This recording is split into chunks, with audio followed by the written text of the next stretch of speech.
Alright, hello and welcome to Camel Finance. I'm your boy Camel, and there's some weird things going on in crypto today. So I'm going to show you some of these weird things. I'm going to point at them and ask a few questions. Before we get into it, I want to point out something.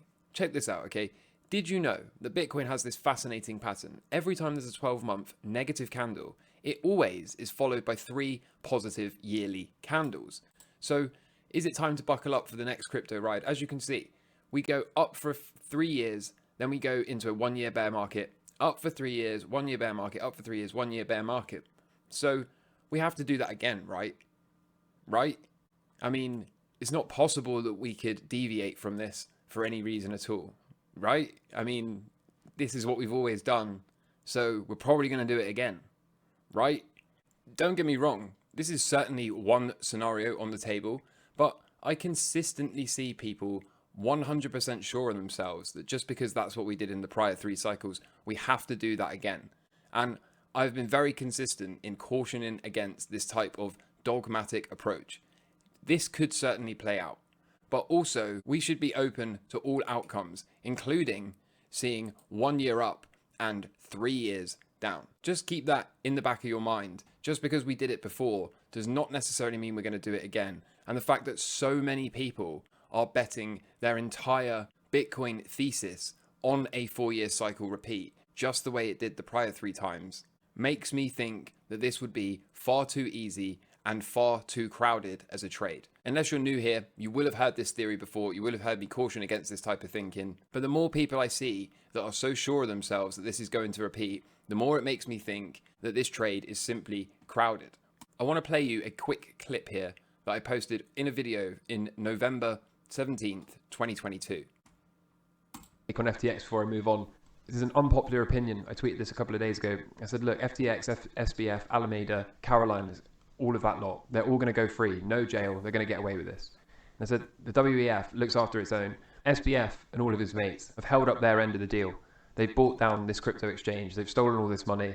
The WEF and the controlling people behind this are going to be able to buy it all up cents on the dollar. Gary Gensler from the SEC continues to protect his investors, also with no repercussions. This is just how the world works, unfortunately. And so it's funny because fast forward to today, you know, this was a good 7-8 months ago now.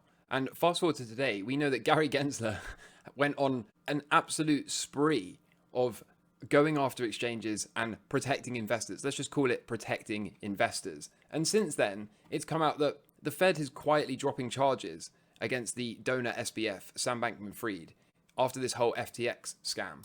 Now, CNBC have been quick to come out and say, actually, they're not dropping charges, they're just pushing them back until 2024. Allegedly, SBF has been working as some sort of informant to give the government reason to go after the likes of Binance and Coinbase. But it's just funny to me that if you put in the work, if you put in the research, if you look at things from all possible angles, you can seemingly predict the future, right? You can seemingly look out and say, I know how this is going to go.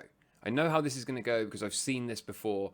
And it's just fascinating to me that all you have to do is put in the time and the effort, do the research, put in the work, and make up your own mind. And these sorts of things become almost intuitive. Of course, last week we had great news in the sense that Blackrock is going to be launching a spot-driven ETF for Bitcoin. And it's come out since then that the SEC has approved 575 of the 576 ETF that BlackRock has filed for. If you were a betting man, you would likely be silly to bet against this Bitcoin ETF being rejected. It's also come out that BlackRock has ordered the SEC to approve a Bitcoin spot ETF urgently. So normally it can take around 240 days to get an ETF approval. But with the urgency behind it, it could take less than a month. Now, I'll be honest, I don't know where this less than a month figure comes from. I don't know how much merit there is to less than a month. That almost seems like plucking a random number out of the sky. But if we are indeed going to see the SEC move towards urgently approving this, then it's likely coming sooner rather than later, right? The BlackRock ETF news may have just ignited the start of an accumulation for the summer. Almost all cohorts are off distribution and entering into accumulation. And now one of the reasons people are so excited about this spot-driven ETF is because look what happened here. This is the gold chart, the candlesticks, and right here was the first gold ETF listed on the New York Stock Exchange. And you can see what happened thereafter. It became very, very easy for everyone from your retail investor up to large institutions to gain access to gold without having to worry about taking physical custody of it. Now, that's not necessarily to say that this is a great way to play gold. That's not me advocating for owning paper gold, which is what this is, or claims on gold, versus holding physical gold or silver or Bitcoin indeed. And indeed, if we do get a Bitcoin ETF, then I would still advocate holding the vast majority of your Bitcoin exposure via actual cold stored Bitcoin. There is no point owning this asset if you're not going to bear it yourself, right? But the data is the data. And as you can see, providing institutions, family offices, insurance companies, pension schemes, and alike with the ability to gain exposure to something without having to worry about regulatory or custody implications has shown massive, massive, massive price appreciation for gold historically.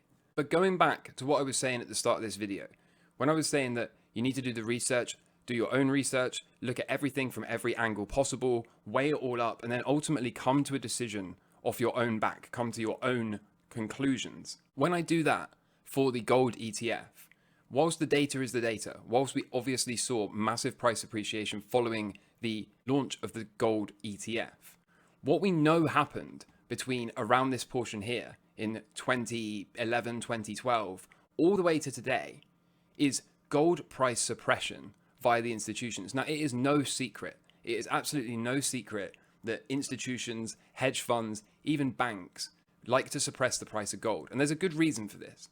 Gold price appreciation is a canary in a coal mine for a dying fiat currency system. Remember, you keep the canary in the coal mine so that if there's a gas leak, the canary with its little lungs will suffocate first. Once it drops dead and falls off of its perch, that is your alarm bell to exit the mine or to exit the fiat currency system. If gold starts to tear higher, it is the canary in the coal mine. It is the alarm bell that fiat currency is dying and it's time to exit the fiat currency system. So the powers that be have a very, very large vested interest in keeping the gold price suppressed so as not to raise the alarm and have everybody flee the mine that is the fiat currency system. So the same could well be true of Bitcoin.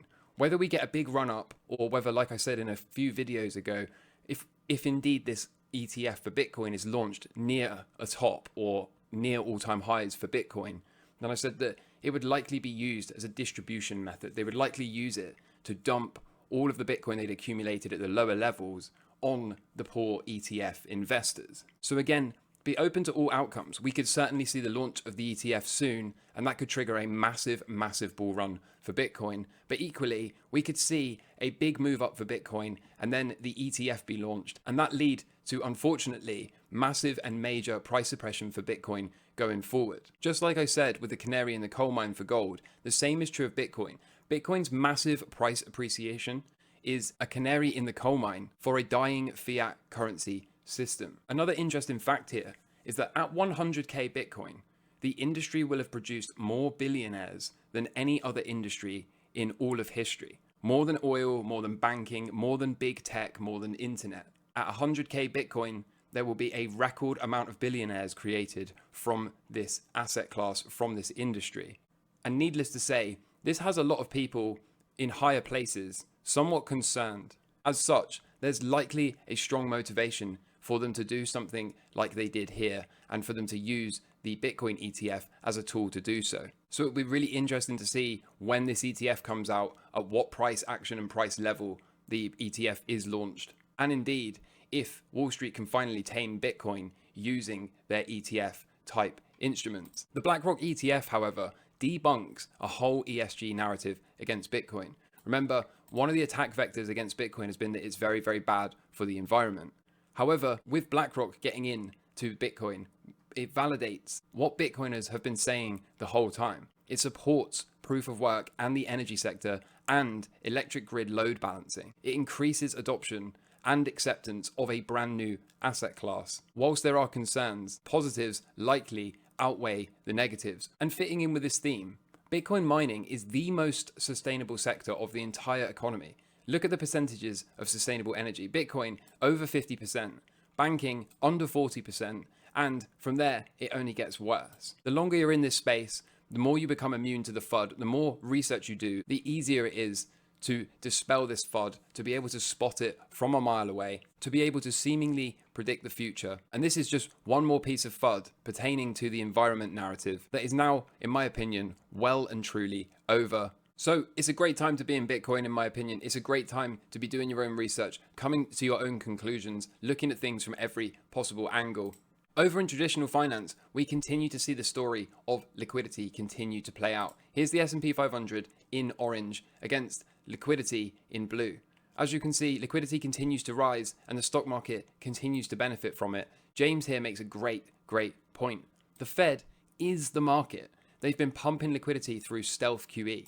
They have been easing quietly. They've been telling us they're tightening. However, liquidity is increasing and so is the stock market. It begs a question, doesn't it? What is the point in listening to all the stock analysts if the only thing that counts is liquidity? Again, you can see in blue here is the Fed QE and in green is the S&P 500. It doesn't take a genius to work out that increase in liquidity leads to increasing asset prices. And so given that it's a bank holiday for the stock market today, given that not much is going on, I only have a couple of charts to go through, but I wanted to show you this. Here is the dollar, okay? You can see we're back under this line. Now, if you zoom in, let me zoom in so we can see. I'm not sure how easily you'll see this. If I zoom in now, you can see I have not included this wick from back here. So we can redraw this trend line and include the wick from back here. As you can see, by doing so, we make a perfect touch here. Whichever way you look at it, whether you accept the yellow level or the blue level, we have indeed got a failed breakout going on, and therefore it's reasonable to expect lower prices over the coming weeks and months for the dollar. Of course, when the dollar is trending downwards, we typically see very good things happen to the price of Bitcoin and the US equity markets walking forward. Gold market is open, still holding this short. Have we got breakout, retest, looking for that resumption? This would count as a hard retest since we went all the way through the trend line, but now apparently we're back below it. So continue to push this trade, continue to see how low down we can go before looking to cover this short. And notice how Bitcoin is still trading in a range, still chopping around, still doing nothing. So for those of us capable of sitting on our hands for the next couple of weeks, we are likely going to be presented with a massive opportunity to add to Bitcoin, Ethereum, and of course the crypto related equities like Coinbase, MicroStrategy, Riot, Marathon. So we're getting close. We are getting closer and closer to that cycle every single day. And once we get to that cycle low, like I keep saying over and over again, I think we can expect very, very good things out of the price of Bitcoin over the coming months. So that's it from me. Enjoy your bank holiday. I hope you're doing well in life. Take care in the meantime. And until next time, all the best. Cheers. Bye.